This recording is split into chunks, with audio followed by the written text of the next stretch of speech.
Hello दोस्तों, एक बार फिर से हमारे यूट्यूब चैनल जोहा झारखंड स्टडी में आपका बहुत बहुत स्वागत है। काफ़ी दिनों से आपके कमेंट आ रहे थे कि शिक्षकों की बहाली कब होगी। जी हाँ दोस्तों, यदि आप शिक्षक बनना चाहते थे तो आपके लिए एक बहुत ही बड़ी खुशखबरी आ चुकी है, क्योंकि शिक्षकों की बहाली के लिए जो नियमावली आनी थी वो आ चुकी है। और क्या है न्यूज़ में पूरा डिटेल बताऊंगा। उससे पहले अगर आप हमारे यूट्यूब चैनल बनाए हो तो चैनल को सब्सक्राइब कर लें और अपने दोस्तों के साथ शेयर करें। और जैसे एसएससी की तैयारी कर रहे हो तो हमारी टेलीग्राम ग्रुप से भी जुड़ जाएं, जिसका लिंक मैंने नीचे दे दिया है। तो दोस्तों, ये नोटिस आज ही आई हुई है। देखिए, स्कूली शिक्षा एवं साक्षरता विभाग माध्यमिक शिक्षा निदेशालय की ओर से ये अधिसूचना जारी की गई है और ये 22/2/2022 को ये बनी हुई है। ठीक है, और इसमें क्या कुछ है पूरा मैं पढ़ के बताता हूँ। ये माध्यमिक शिक्षा निदेशालय स्कूली शिक्षा एवं साक्षरता विभाग की तरफ से आई है, यानी हाई स्कूल का जो बहाली होगा उसका नोटिस आया हुआ है। यहाँ पर क्या है, भारत के संविधान के अनुच्छेद 309 के परंतु के द्वारा प्रदत्त शक्तियों का प्रयोग करते हुए झारखंड के राज्यपाल एतद द्वारा सभी कोटि के सरकारी माध्यमिक शिक्षक एवं शिक्षकेतर कर्मचारियों हेतु प्रवत्त झारखंड सरकारी माध्यमिक विद्यालय शिक्षक एवं शिक्षकेतर कर्मचारी नियुक्ति एवं सेवा शर्त नियमावली 2015 में निम्नांकित संशोधन करते हैं। यानी जो परिवर्तन किया गया है, अब क्या कुछ परिवर्तन किया गया है। यह झारखंड सरकारी माध्यमिक विद्यालय एवं शिक्षकेतर कर्मचारी नियुक्ति एवं सेवा शर्त नियमावली 2022 कहलाएगी। इसका विस्तार पूरे झारखंड में होगा। यह अधिसूचना प्रकाशन की तिथि से प्रवृत्त होगा।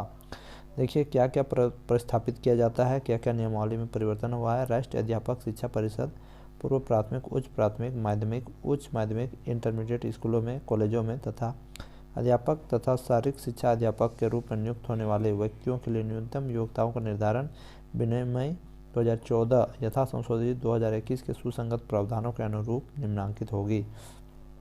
तो क्या होगा, नियम में क्या है, किसी भी मान्यता प्राप्त विश्वविद्यालय से राज्य के कर्मचारी विद्यालयों में माध्यमिक स्तर पर पढ़ाए जाने वाले विषयों में से नियुक्ति के विषय में स्नातक के सभी तीनों वर्षों में संबंधित विषय की पढ़ाई की गई हो अथवा स्नातकोत्तर में कम से कम 50% अंकों सहित तथा राष्ट्रीय अध्यापक शिक्षा परिषद में मान्यता प्राप्त संस्थान से शिक्षा में स्नातक होना चाहिए। यानी किसी भी मान्यता प्राप्त विश्वविद्यालय के से राज्य के सरकारी विद्यालयों में माध्यमिक स्तर पर पढ़ाए जाने वाले विषयों में से नियुक्ति के विषय में स्नातक के तीनों वर्षों में संबंधित विषय की पढ़ाई की गई हो। यानी स्नातक में जो आप सब्जेक्ट रखे हो, जो स्नातक का सब्जेक्ट हो, उसमें तीनों वर्ष में आपका होना चाहिए, ये कहा गया है। अगला देखिए, 13/11/2022 को अधिसूचित राष्ट्रीय अध्यापक शिक्षा परिषद मान्यता के लिए आवेदन पत्र जमा करने की समय सीमा, अध्यापक शिक्षा कार्यक्रमों की मान्यता के लिए मानदंडों और मानकों का निर्धारण तथा नए पाठ्यक्रम अथवा प्रशिक्षण शुरू करने के लिए अनुमति विनिमय 2002 तथा 10/12/2007 को अधिसूचित राष्ट्रीय अध्यापक शिक्षा परिषद मान्यता मानदंड और क्रियाविधि विनिमय 2007 के अनुसार किसी मान्यता प्राप्त विश्वविद्यालय से राज्य के सरकारी विद्यालयों में माध्यमिक स्तर पर पढ़ाए जाने वाले विषयों में से नियुक्ति के विषय में स्नातक के सभी 3 वर्षों में संबंधित विषय की पढ़ाई की गई हो अथवा स्नातकोत्तर में कम से कम 45% अंकों के सहित तथा राष्ट्रीय अध्यापक परिषद से प्राप्त मान्यता प्राप्त संस्थान से शिक्षा में स्नातक बीएड होना जरूरी है। आगे देखिए, ये नेक्स्ट है, किसी भी मान्यता प्राप्त विश्वविद्यालय में से राज्य के सरकारी विद्यालय में माध्यमिक स्तर पर पढ़ाए जाने वाले विषयों में से नियुक्ति के विषय में स्नातक के सभी वर्षों में संबंधित विषय की पढ़ाई की गई हो। यानी ये तो होता ही है यार। तथा स्नातकोत्तर में कम से कम 50% अंकों सहित तथा राष्ट्रीय अध्यापक शिक्षा परिषद के मान्यता प्राप्त संस्थान से बीएड या बीएससी ऐड होना चाहिए। ठीक है, अब आगे देखिए, और एक जो नियम है क्या है, किसी भी मान्यता प्राप्त विद्यालय में राज्य के सरकारी विद्यालयों में माध्यमिक स्तर पर पढ़ाए जाने वाले विषयों में से नियुक्ति के विषय में 55% अंकों तथा उसके समकक्ष ग्रेड के साथ स्नातकोत्तर तथा 3 वर्षीय एकीकृत बीएड एमएड होना चाहिए। सिंपल सा बात है दोस्तों। प्राप्त विश्वविद्यालय से सरकारी विद्यालय में से माध्यमिक पर पढ़ाए जाने वाले विषयों में से नियुक्ति में 55% अंक आपका लाना जरूरी है। ग्रेड के साथ स्नातकोत्तर तथा 3 वर्षीय एकीकृत बीएड होना चाहिए। 3 वर्षीय एकीकृत बीएड या एमएड होना चाहिए, है ना। आगे देखिए, परंतु यह कि प्राच्य भाषा, संस्कृति, अरबी, उर्दू, फारसी के स्नातक प्रशिक्षित शिक्षकों हेतु उपर्युक्त मान्यता प्राप्त प्रशैक्षणिक योग्यता के अतिरिक्त किसी मान्यता प्राप्त विश्वविद्यालय से नियुक्ति के विषय में 50% अंकों के साथ स्नातकोत्तर की डिग्री अथवा राज्य सरकार अथवा केंद्र सरकार द्वारा मान्यता प्राप्त विश्वविद्यालय समकक्ष घोषित संस्थान द्वारा नियुक्ति के विषय में न्यूनतम 50% अंकों के साथ प्रदत्त आचार्य फाजिल अरबी उर्दू फारसी की डिग्री होनी अनिवार्य होगी। आगे देखिए, शारीरिक शिक्षकों के लिए राज्य सरकार द्वारा केंद्र सरकार द्वारा मान्यता प्राप्त विश्वविद्यालय में कला विज्ञान वाणिज्य में 50% अंकों के साथ स्नातक की डिग्री एवं शारीरिक शिक्षा में स्नातक डिग्री BPEd होना जरूरी है। आगे देखिए, राज्य सरकार द्वारा नियुक्ति प्रकाशन विज्ञापन में अनुसूचित जाति जनजाति तथा सभी कोटि के निःशक्त आरक्षण कोटि वाले आवेदकों के मामले में उपर्युक्त निर्धारित शैक्षणिक योग्यता के अंकों में अधिकतम 5% अंकों की अनुमति दी जा सकती है, यानी ST SC के को 5% का छूट दिया जा सकता है। उक्त अनिवार्य शैक्षणिक एवं प्रशैक्षणिक योग्यता के अतिरिक्त अभ्यर्थियों को मैट्रिक इंटर झारखंड से होना अनिवार्य होगा। ये रीति रिवाज का परिवेश का ज्ञान होना अनिवार्य होगा। परंतु यह है कि झारखंड के राज्य के आरक्षण नीति से आच्छादित अभ्यर्थियों के मामले में राज्य की आवश्यक मान्यता प्राप्त शैक्षणिक संस्थान से मैट्रिक और इंटरमीडिएट कक्षा उत्तीर्ण होने के संबंधी प्रावधान शिथिल रहेगा। ये मैंने बार बार बता चुका है आपको।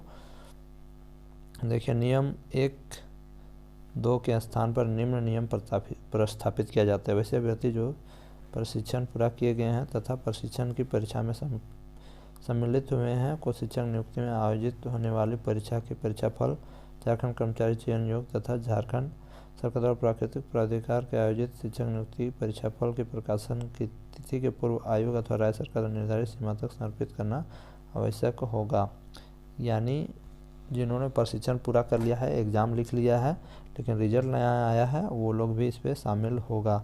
वही लिखा है, निर्धारित तिथि जो तिथि दिया जाएगा तब तक आपका रिजल्ट आ जाना चाहिए। निर्धारित तिथि तथा प्रशिक्षण प्रमाण पत्र अप्रपात रहने पर अभ्यर्थी की उम्मीदवारी स्वतः समाप्त हो जाएगी। तत्पश्चात आयोग प्राधिकार द्वारा जिला मेधा सूची तैयार की जाएगी। मेधा सूची में एक से अधिक अभ्यर्थियों को प्राप्त समान रहने पर मेधा का निर्धारण अभ्यर्थियों के जन्म तिथि के आधार पर किया जाएगा। जिसका जन्म पहले हुआ होगा उसी को ऊपर स्थान मिलेगा। यदि एक से अधिक अभ्यर्थियों के प्राप्तांक जन्म तिथि समान पाई जाती है तो ऐसे में स्नातक योग्यता स्नातकोत्तर योग्यता यदि लागू हो तो में अंकों के प्रतिशत के आधार पर वरीयता का निर्धारण किया जाएगा तथा स्नातक योग्यता स्नातकोत्तर योग्यता यदि लागू हो तो परीक्षा में अधिक प्रतिशत अंक प्राप्त करने वाले अभ्यर्थियों को मेधा क्रम में रखा जाएगा। ये सब नियम है दोस्तों। और क्या है, आयोग प्राधिकार द्वारा मेधा सूची के रूप में अनुशंसा निदेशक माध्यमिक शिक्षा तथा को उपलब्ध करा जाएगी तथा निदेशक माध्यमिक शिक्षा विभाग के आदेश प्राप्त करते हुए जिलावार प्राप्त मेधा सूची उपायुक्त को उपलब्ध कराएंगे। उपायुक्त मेधा सूची का जिला स्थापन समिति की बैठक में निर्णय लेते हुए मेधा सूची के निर्धारित योग्यता अर्हता को पूरा करने वाले अभ्यर्थियों को नियुक्ति पदस्थापन कार्रवाई में सुनिश्चित करेंगे। नियम 10 का 1-1 राष्ट्रीय अध्यापक शिक्षा परिषद प्राथमिक, उच्च प्राथमिक, माध्यमिक, उच्च माध्यमिक तथा इंटरमीडिएट स्कूलों में कॉलेजों में शिक्षा अध्यापक तथा शारीरिक शिक्षा अध्यापक के रूप में नियुक्त होने वाले व्यक्तियों के लिए न्यूनतम योग्यता को निर्धारण 2014 यथाशून्य 2021 के सुसंगत प्रावधानों के अनुरूप निम्नांकित होगी। किसी भी मान्यता प्राप्त विश्वविद्यालय से राज्य के सरकारी विद्यालयों में माध्यमिक पर पढ़ाए जाने वाले विषय में से नियुक्ति विषय में कम से कम 50% अंकों के साथ स्नातकोत्तर तथा राष्ट्रीय अध्यापक शिक्षा परिषद से मान्यता प्राप्त संस्थान से स्नातक B.Ed की डिग्री होनी चाहिए। ये कुछ है दोस्तों। और आगे देखिए,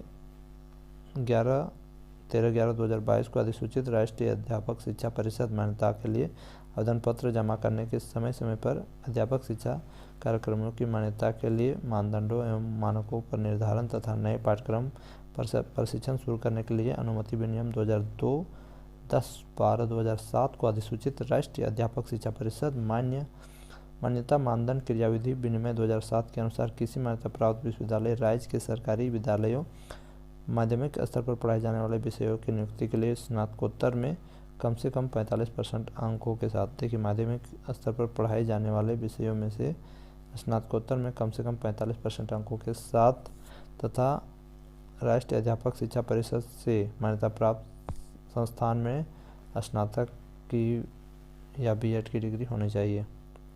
किसी भी मान्यता प्राप्त विश्वविद्यालय में राज्य के सरकारी विद्यालय में माध्यमिक स्तर पर पढ़ाए जाने वाले विषय में से कम 50% अंकों के साथ स्नातकोत्तर तथा राष्ट्रीय अध्यापक शिक्षा परिषद मान्यता प्राप्त संस्थान से बीएड होना जरूरी है।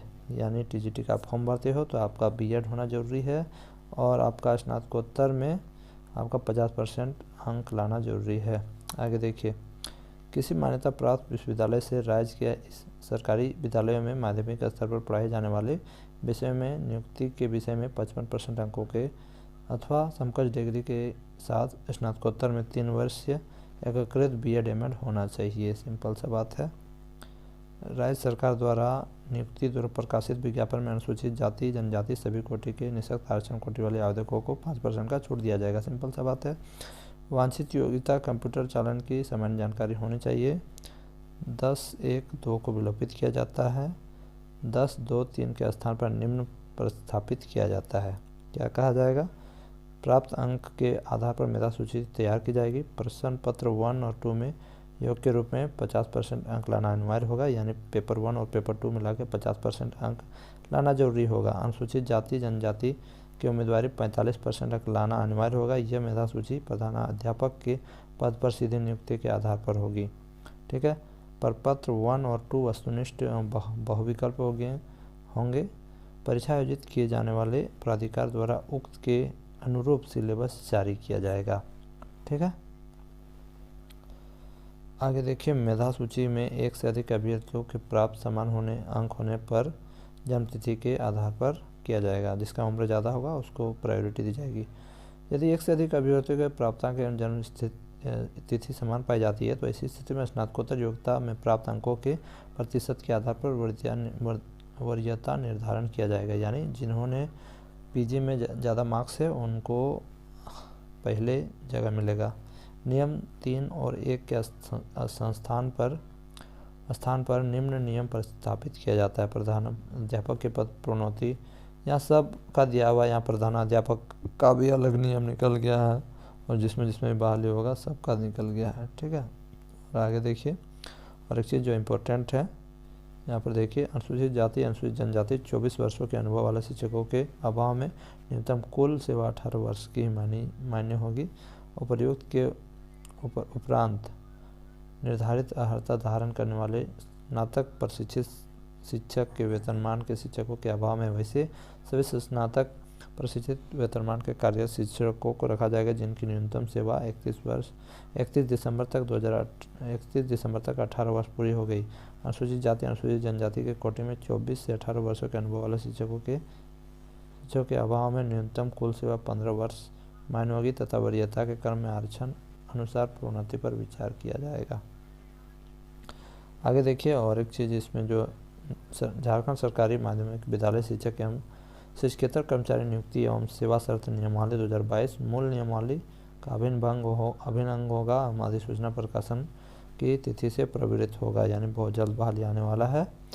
विभागीय संलेख ज्ञापांक दिनांक 25 के द्वारा झारखंड सरकारी माध्यमिक विद्यालय शिक्षक एवं शिक्षकेतर कर्मचारी नियुक्ति एवं सेवा शर्त नियमावली 2022 के प्रस्ताव पर मंत्री परिषद की दिनांक 10/2/2022 को संपन्न बैठक में मद 58 के रूप में स्वीकृति प्राप्त है। गोटी के सरकारी माध्यमिक विद्यालयों के शिक्षक एवं शिक्षकेतर कर्मचारियों हेतु प्रवृत्त झारखंड सरकारी माध्यमिक विद्यालय शिक्षक शिक्षकेतर कर्मचारी नियुक्ति एवं सेवा शर्त नियमावली है ये दोस्तों। यानी ये जो बहाली है ये टीजीटी का बहाली का नोटिस आया हुआ है। और देखिए कल झारखंड में जो शिक्षकों की बहाली हुई थी इससे पहले उसका सुप्रीम कोर्ट में फैसला भी आने वाला है। तो ये साफ इशारा क्या करता है आप समझ ही गए होंगे कि ये बहाली बहुत जल्द आने वाली है, टीजीटी बहाली। तो आप लोग तैयार रहें और इसका तैयारी करें। ठीक है। ये जो बहाली है बहुत जल्द आने वाली है और इससे रिलेटेड जो भी आपके मन में कन्फ्यूजन है ज़रूर कमेंट कीजिएगा। फ्रेंड्स मिलता हूँ